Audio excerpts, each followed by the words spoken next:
மக்களுக்கு நல்லது பண்றதுக்கு அரசியலுக்கு வாங்கடா, கொள்ளை அடிக்கிறது கொலை பண்றதுக்கு அரசியலுக்கு. ஹலோ, வணக்கம், வந்தனம், நமஸ்காரம், நமஸ்தே. நம்ம இன்றைக்கி எங்கே வீடியோ எடுக்க வந்திருக்கோம் பார்த்தீங்கன்னா நம்ம தேனி மாவட்டத்தில்தாங்க. ஸோ மக்களோட ஆதரவு யாருக்கு இருக்குது, அவங்க யாருக்கு ஓட்டு போட போகிறாங்க, அந்த கேள்வி தான் கேட்க போகிறோம். ஸோ வீடியோ டிவிக்கு சூஸ் பண்ண ஒரே ஒரு ரீசன் என்ன அப்படின்னா, எந்த ஒரு மாற்றமே இல்லாத ஒரு அரசியலில் வந்துட்டு ஒரு பொலிட்டிஷியனாக வந்துட்டு விஜய் வந்துட்டு முன் வராரு. ஸோ அதுக்கு வந்து நாங்கள் வந்துட்டு சப்போர்ட்டாக இருப்போம். அதனால் சூரியனுக்கும் நம்ம ஓட்டு போடணும். இந்த பார்வைக்காகவே ஓட்டு போடலாங்களா? அவனா இந்த பார்வைக்காகவே நம்ம சூரியனுக்கு ஓட்டு போடலாம். அதில் 1000 அர்த்தம். அது போக இன்னைக்கு வந்து மத்திய அரசுடைய நெருக்கடி நிலையிலையும் தமிழ்நாட்டு மக்களுக்கு இவ்வளவு சலுகைகளும் எல்லாத்தையும் கொடுத்து ஆட்சி பண்ணிக்கிறது எவ்வளவோ வரப்பிரசாதம் நமக்கு. அதனால எப்பயுமே என்னுடைய ஓட்டும் என் குடும்பத்தின் ஓட்டும் உதயசூரியனுக்கு. அப்போ இருந்து டிஎம்கே தான் இருக்கேன். டிஎம்கே நான் 2 வருஷம் எலெக்ஷன் நின்னேன். இப்போ எலெக்ஷன் நான் தோற்று போனேன். அது எலெக்ஷனை தோக்கிறது இதெல்லாம் சகசந்தேன். ஆனால் அப்போ இருந்து நான் டிஎம்கே தான் இருக்கேன். சீமான் நாம் தமிழர் கட்சி சீமான். எதுக்காக அவங்க சூஸ் பண்ணிருக்கீங்க? அவங்க தான் தமிழர்காண்டி பேசுகிறாங்க. ஆமாம், எல்லா அதர் ஸ்டேட்லலாம் அவங்கவுங்க மக்கள் தான் ஆள்றாங்க. ஆனால் நம்ம ஸ்டேட்டில் மட்டும்தான் வெளியூர்லேருந்து வந்து ஆள்றாங்க. அதனால் விவசாயத்துக்கு நிறைய போராடுறாரு. ஓகே, ஆனால் சீமான் ஒரு 15 வருஷமாக இருக்காரு. அவருக்கு ஒரு வாய்ப்பு அண்ணன் இருக்காரு, இல்லைன்னு சொல்லலை. அண்ணனை எனக்கு ரொம்ப பிடிக்கும், இல்லைன்னு சொல்லலை. அண்ணனுமே வந்துட்டு விஜய் வந்துட்டு எப்பயுமே தம்பின்னு தான் சொல்கிறாரு. இருந்தாலும் அண்ணனுக்கு ஒரு சப்போர்ட் கிடைக்கல. ஆனால் வந்துட்டு சப்போர்ட் கிடச்சி இவ்வளோ பீக்கில் இருக்கிறனால வந்துட்டு விஜய்க்கு வந்துட்டு ஒரு சப்போர்ட் கிடச்சிருக்கு. ஸோ அவர் வரட்டும், அவ்வளோதான். இப்போ வந்து புதுசாக விஜய் வந்து வந்திருக்காரு அரசியல். அதை பற்றி என்ன நினைக்கிறீங்க? அவர் பேசாமல் படமே நடிக்கலாம். எதுக்கு அரசியல் வராரு? ஏற்கனவே இங்கே இருக்கிறவங்கள நிறைய பண்ணுறாங்க. இப்போ இவர் வந்து புதுசாக என்ன பண்ண போறாரு? ஏற்கனவே இப்போ நாம் தமிழர் இருக்காங்க, அவங்களுக்கு ஓட்டு போட்டு மக்கள் தேர்ந்தெடுத்தா அவர் நல்லா தான் பண்ண போறாரு. இவர் புதுசாக வந்து என்ன பண்ண போறாரு சொல்லுங்க? பொங்கலுக்கு 3000 இந்த ஒரு பொங்கல் அடுத்த வருஷம் சொல்லிட்டு அறிமுகம் வருது மாசம் 1000 ரூபா வாங்குறாங்க. அடுத்து 2000 ஆக்குறோம். லேடிஸுக்கு பொம்பளையாளர்களுக்கு வருத்தப்படாம பஸ் விட்டுருக்கோம். எந்த கவலையும் இல்ல. அரிசி பருப்பு ஒரு சைஸான ஒரு குடும்பம் நல்லா வாழ்ந்துக்கிற தமிழ்நாட்டில் வந்து நல்ல வாழ்வு. இதை வந்து கெடுக்கிறதுக்கே ஆழ்வராக வாழ்ற வைக்கிறது கிடையாது. நல்லா வாழ்றாங்க. நம்ம வீட்டில் பொம்பளை நல்லா இருந்தா நம்ம நல்லா இருக்க முடியும். அது மாதிரி எப்பயும் போல 15 வருஷத்துக்கு திமுக தாங்க வரும். திமுக தான். எந்த ஆறு வந்தாலும் முடியாது. எந்த ஆட்சி வந்தாலும் வரலாம், ஓட்டு பிரிக்கலாம். ஆனா திமுக ஒண்ணு செய்யும். திமுக ஓட்டை பிரிக்கவே முடியாது. ஓட்டு பிரிக்க முடியாது. தொண்டனை யாரு ஒண்ணு ரத்தத்தை கிழிச்சு போட்டாலும் திமுக காரர் வேற ஓட்டு போட மாட்டாங்க. ஆமா, இப்ப ஃப்ரீ நாங்க கேட்டோமா? ஒரு வேலை வெட்டிக்கு போனா 10 தடவை ஏறுற 10 தடவை இது பண்றாங்க. நாங்க எங்களுக்கு ஃப்ரீ பஸ்ஸே எங்களுக்கு வேணாம். கரெக்ட் டயத்துக்கு எங்களுக்கு பஸ் தேவை. கண்டிப்பாவா? யாருக்கு தான் ஓட்டு போடுவீங்க? அது வந்து எங்க அந்த மூடு வருதோ அதே எங்களுக்கு போட முடியுமா? பாருங்க, பூரா மக்களுக்கு பூரா சாப்பாடு செய்யறவங்க வீட்டுக்காரவங்க எந்நேரம் போன அசிங்கமா கேக்குறாங்க. இப்படி இப்போ ஃப்ரீ டிக்கெட் நம்ம ஃப்ரீல போய் ஏறினோம்னா என்ன 10 தடவை ஏறுற என்னெல்லாம் 10 தடவை கேட்டுருக்காங்க. கண்ட்ராக்டர் டிரைவர் அவங்க எல்லாம் அடிச்சிருப்பேன். இங்கெல்லாம் ஓட்டே எங்களுக்கு வேணும். அவங்க மேல தப்பு இல்ல, விலைவாசியை குறைக்க சொல்லுங்க. எங்களுக்கு ஃப்ரீ டிக்கெட்டே வேணாம். இப்ப சின்ன அவங்களாம் நிக்கலையா? ஆமா, எம்ஜிஆர் சின்ன நின்றாங்கல்ல. ஆமா, அது மாதிரி பொதுமக்கள் என்ன சொல்றாங்க அப்படின்னா, ஒரு கூத்தாடி தானே எப்படி அரசியலுக்கு வராங்க அப்படின்னு சொல்லிட்டு நிறைய பேர் கேள்வி கேட்கறாங்க. அதை பத்தி உங்களோட கருத்து? எனக்கு அதை பத்தி என்ன தெரியாது. இல்ல இப்ப ஓட்டுலாம் நிறைய பேர் காசு கொடுத்துட்டு ஓட்டு போடுறாங்க. அதை எப்படி பாக்குறீங்க? காசுனா யாருமே எல்லாமே வாங்கித்தான் செய்வாங்க. வாங்கிட்டு இப்ப எல்லாருமே எல்லாத்தையும் வாங்கி கொடுத்து அதை வாங்குறாங்க. வாங்கிட்டு நம்ம விருப்பம் யாரும் போட்டு கொடுத்துருவாங்க. ஓட்டு உங்க ஓட்டு யாருக்கு? விஜய்க்கு. என் குடும்பமே விஜய்க்கு தான். எதனால? எனக்கு பிடிச்சிருக்கு. அவரு இப்ப சினிமா நடிகர்னு சொல்றாங்க. அப்படிலாம் கிடையாது. எனக்கு மனசு பிடிச்சிருக்கு. நல்ல மனுஷன் வரட்டும். இல்ல காசு கொடுக்குறான்னு ஓட்டு அப்படிலாம் கிடையாது. விஜய் தான் கண்டிப்பா.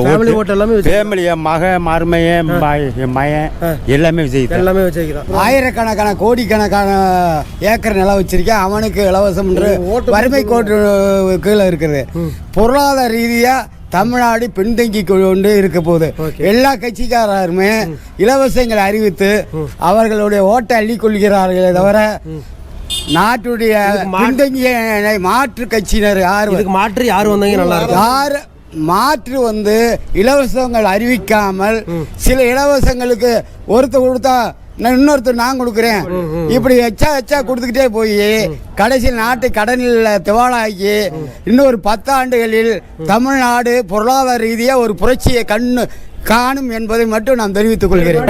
எடப்பாடிக்கு நாங்கள் ஓட்டு போடுவோம். எடப்பாடியாக தான் ஓட்டு போடுவீங்க. கட்டாயம். காரணம் என்ன கேட்டிங்கன்னா நல்லா செஞ்சது பூரா அவரு. நல்லா செஞ்சது பூரா அவரு. ஆமாம். அம்மாவுக்கு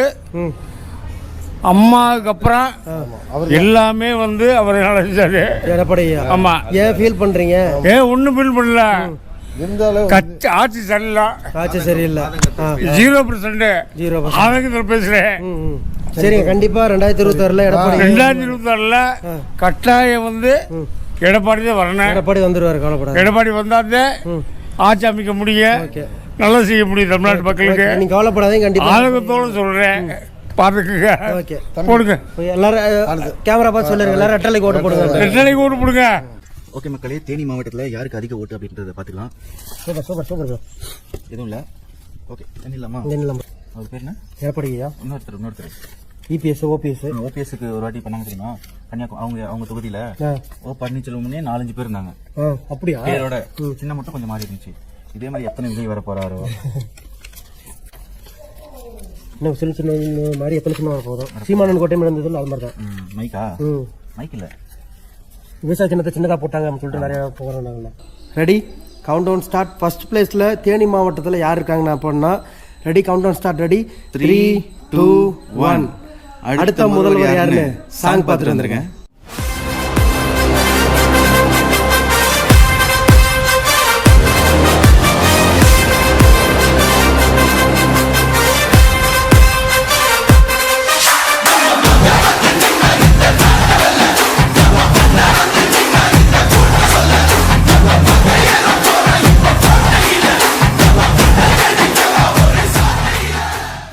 நம்ம விஜய் அண்ணா தான் இதுலயும் ஃபர்ஸ்ட்ல நிக்கிறாரு. அதையும் சொல்றதுக்கு மனசுக்கு கொஞ்சம் நல்லா தான் இருக்கு, சந்தோஷமா இருக்கு. நீங்க திட்டாதீங்க, விஜய் அண்ணா தான் இதுல ஃபர்ஸ்ட் பிளேஸ். ஸோ 251 ஓட்டுல 111 ஓட்டு விஜய் அண்ணனுக்கு வந்திருக்கு. மக்களா முன் வந்து போட்டிருக்காங்க. ஸோ இது பாத்தீங்கன்னா உங்களுக்கு தெரியும், மற்ற இதை விட கொஞ்சம் கிராஃப் ஏறிட்டே தான் போயிட்டு இருக்கு. சப்போர்ட் அதிகமா இருக்கு. மறுபடியும் சொல்றேன், இது நீங்க ஏதோ அணில் குஞ்சிங்க அப்படின்னீங்கன்னா பாருங்க, சாமி முன்னாடி தான் நாங்க சொல்றோம், பொய்யெல்லாம் இல்ல. இது உண்மையா மக்களா முன் வந்து போட்ட ஓட்டு தான். நாங்க எதுவும் சீட்டிங் எதுவும் பண்ணல இதுல. அதுக்காக தான் உங்களுக்கு கவுண்ட் பண்ணியே கூட காமிச்சிருக்கோம். ஸோ அதுல நீங்க வெரிஃபிகேஷன் பண்ணிக்கலாம். நீங்களே கூட டிக் பண்ணி போடுவீங்களா அப்படின்னு சொல்லுவாங்க. அதுக்கு லைவ் போட்டிருக்கோமே, தேனி மாவட்டத்தில் லைவ் போட்டிருக்கோம். அதுலயும் பாத்துக்கோங்க, பார்த்து தெரிஞ்சுக்கோங்க. மக்களே, 2வது பிளேஸ்ல யாரு இருக்காங்கன்னு சொல்லிட்டு வழக்கம் நம்ம பாத்துருவோமா? Ready, countdown start. Ready, 3, 2, 1. Second பிளேஸ்ல யாரு இருக்காங்கன்னு சாங் பார்த்துட்டு வந்துருங்க.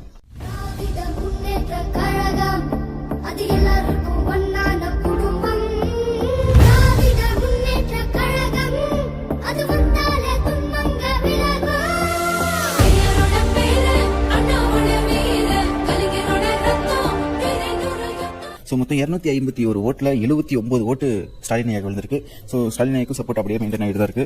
அடுத்து 3வது யாருன்னு உங்களுக்கே தெரியும், ஏடிஎம்கே எடப்பாடி ஐயா தான். ஸோ 251 ஓட்டில் எடப்பாடி ஐயாவுக்கு 41 ஓட்டு விழுந்திருக்கு. ஸோ அது வீடியோ அதை காட்டுறேன், நீங்களே பாருங்க. இது டிவிக்கு அண்ணனது, இது வந்து ஸ்டாலின் ஐயாவது, அது வந்து எடப்பாடி ஐயாவது. இது ரிசல்ட் காட்டிடலாம்.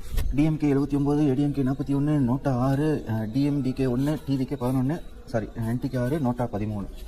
ஓகே, இப்போ அந்த சொல்ல வேண்டிய கருத்தை சொல்லி போடுவோமா? கருத்தூசி போடுறோம். ஓகே, ஆமா, லைட்டா போடுறோம். கருத்தூசி போடுறோம், தாங்கிக்கோங்க.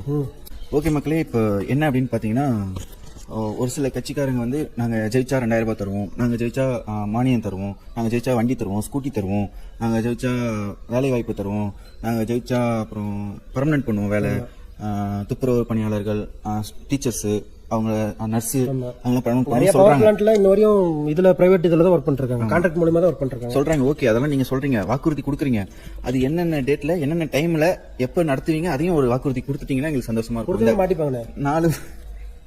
இந்த 4.5 வருஷம் முடிஞ்ச பிறகுலாம் இதெல்லாம் பண்ண வேணாம். நீங்க அந்த செட்டில் போட்டு இதெல்லாம் செட்டில் போடுறீங்களா, அதுக்கு ஒரு ஆள், ஒரு டீம் வச்சு அதுக்கு ஒரு செட்டில் போட்டு இந்த டேட்ல இந்த வாக்குறுதி நிறைவேற்றப்படும், இந்த 5 வருஷத்துல இந்த 1 வருஷம் கழிச்சு இந்த வாக்குறுதி நிறைவேற்றப்படும், அதையும் நீங்க சொல்லிட்டீங்கன்னா மக்களுக்கு ஆதரவா இருக்கும், சந்தோஷமா இருப்பாங்க, அதை பத்தி வெயிட் பண்ணிட்டு இருப்பாங்க. நீங்க அந்த 4 வருஷம் வெயிட் பண்ணி வச்சுட்டு 4வது வருஷம் ஸ்டார்டிங்ல தான் இந்த வாக்குறுதி எல்லாம் நிறைவேற்றுறீங்க. அது கொஞ்சம் நீங்க பாருங்க. ஏன்னா தமிழ் எவ்வளவு பெரிய நாடு, பெரிய நாடு, பெரிய டீம், நீங்க அவ்வளவு பெரிய கட்சி. அந்த கட்சியில 75 வருஷம் பிராண்டு, 50 வருஷம் பிராண்டு, எல்லா கட்சியும் தான் சொல்றேன். ஸோ எப்பப்போ என்னென்ன வாக்குறுதி எல்லாம் நிறைவேற்றுவீங்கன்னு அதுக்கு ஒரு லிஸ்ட் போட்டு அதையும் நீங்கள் சொல்லிடுங்க. ஏன்னா அப்போ தான் நாங்கள் வெயிட் பண்ண தேவையில்ல. ஓட்டு போட்டு எப்படா இந்த வாக்குறுதி நிறைவேற்றுவீங்க, எப்போ நிறைவேற்றுவீங்க நாங்கள் கேட்டுட்டு இருக்கிறத வேணாம். நீங்கள் சொன்னீங்கன்னா அது ஓகே. ஸோ 2000 ரூபாய் தரேன் இருக்கீங்க, 2000 ரூபாய் தரேன் ஓகே. ஆனால் அந்த அரிசி விலை, பால் விலை, கேஸ் விலை அதெல்லாம் ஏற்ற மாட்டீங்கன்னு சொல்லி அது ஒரு வாக்குறுதி கொடுங்க. அது நாங்கள் அந்த வாக்குறுதியை நாங்கள் ஏற்றுக்கிறோம். ஸோ தொடர்ந்து சப்போர்ட் பண்ணுங்கள், லைக் பண்ணுங்கள், ஷேர் பண்ணுங்கள், சப்ஸ்கிரைப் பண்ணிக்கோங்க, பக்கத்தில் இருக்க பெல் ஐக்கானை கிளிக் பண்ணிக்கோங்க. வாங்க வீடியோக்குள்ளே போகலாம். ஓகே மக்களே, அடுத்த ஒரு எலெக்ஷன் வீடியோவில் சீக்கிரமாக வந்து சந்திக்கிறோம். அதுவரையும் உங்களை வந்து விடைபெறுவது உங்கள் ஹேகே, உங்கள் அலெக்ஸ். பாய் பாய். அப்படியே சாமி காமிச்சிடுறேன். ஃபுல்லாக எல்லா சாமியும் காமிச்சிரு பக்கத்தில் இருந்து.